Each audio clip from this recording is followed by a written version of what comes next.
Balik lagi di Kokang Analog.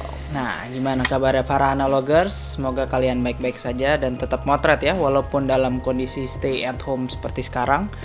Oh iya, sebelum gue memulai episode kali ini, gue ingin memberitahu kalian sesuatu. Nah, ini nih ada salah satu produk dari Kopi K9 yang telah mensupport Kokang Analog kali ini. Ini adalah kopi Jamaican Vibe Latte. Nah, ini enak banget dan kalian bisa order lewat Tokopedia atau bisa langsung ke GoFood atau GrabFood dari merchant Kopi K9. Nah, sekarang kita langsung aja ngebahas, yaitu adalah tentang light meter.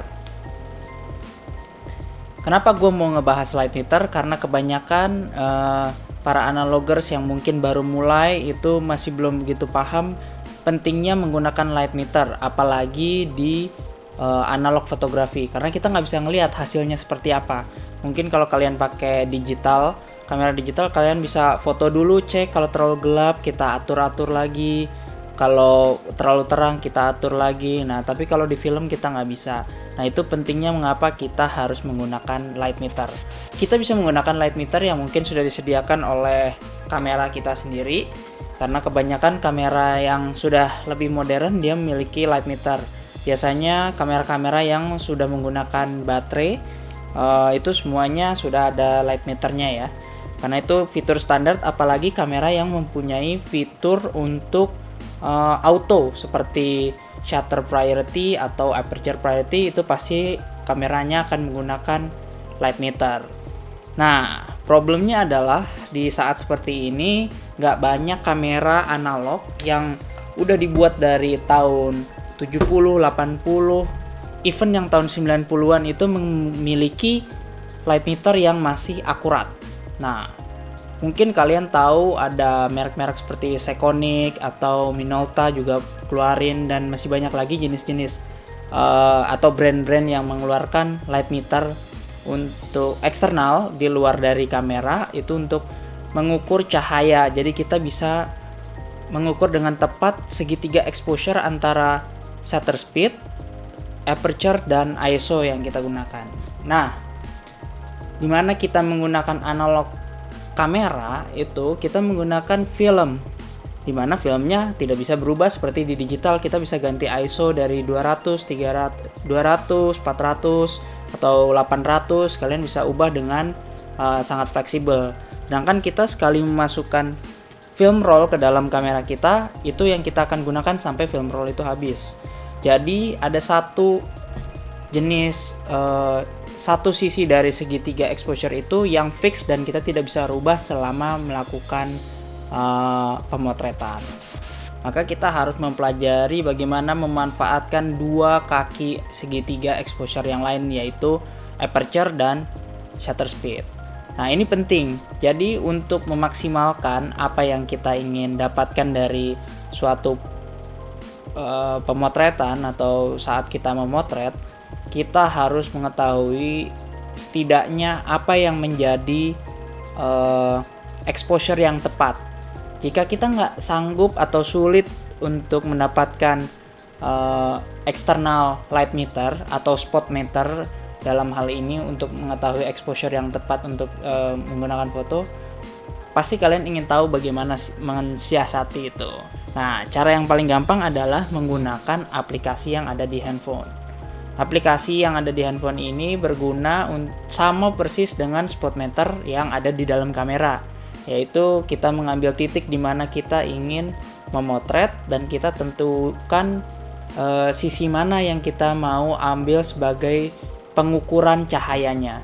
Jadi kalian bisa mengukur cahaya di sisi highlight yang terang seperti di sebelah sini, atau di sisi shadow sebelah sini, karena itu akan menghasilkan hasil yang berbeda gitu. Balik lagi ke aplikasi yang ada di handphone, gua biasanya menggunakan aplikasi Lumu Light Meter. Nah, ini spot metering yang biasa gua gunakan buat foto. Misalnya gua pakai RB67, itu nggak ada light meter sama sekali. Jadi gua harus memakai aplikasi light meter yang ada di handphone. Dan ini sangat mudah untuk digunakan karena di sini ada 3 sisi, yaitu aperture di paling atas, terus ada shutter speed di bawah, dan ada ISO atau ASA yang di bagian bawah. Nah, sebenarnya fungsinya tuh sederhana aja. Jadi ketika kalian ingin memotret, kita bisa langsung arahkan di titik mana kita akan mengukur cahaya. Jadi kalau di sisi gelap dia akan mengukur berbeda dengan di sisi terangnya. Dan kita bisa setting di mana yang mau kita ubah variabelnya. Kalau gua sendiri pribadi biasanya menggunakan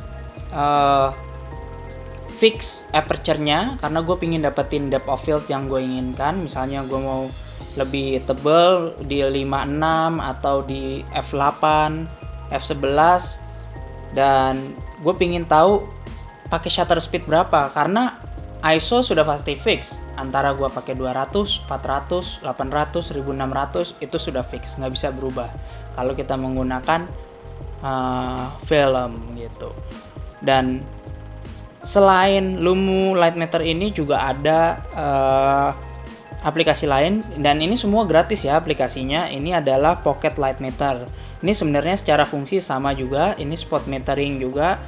Dan apa yang kita gunakan di sini semua itu untuk membantu kita mendapatkan exposure yang tepat saat kita memotret.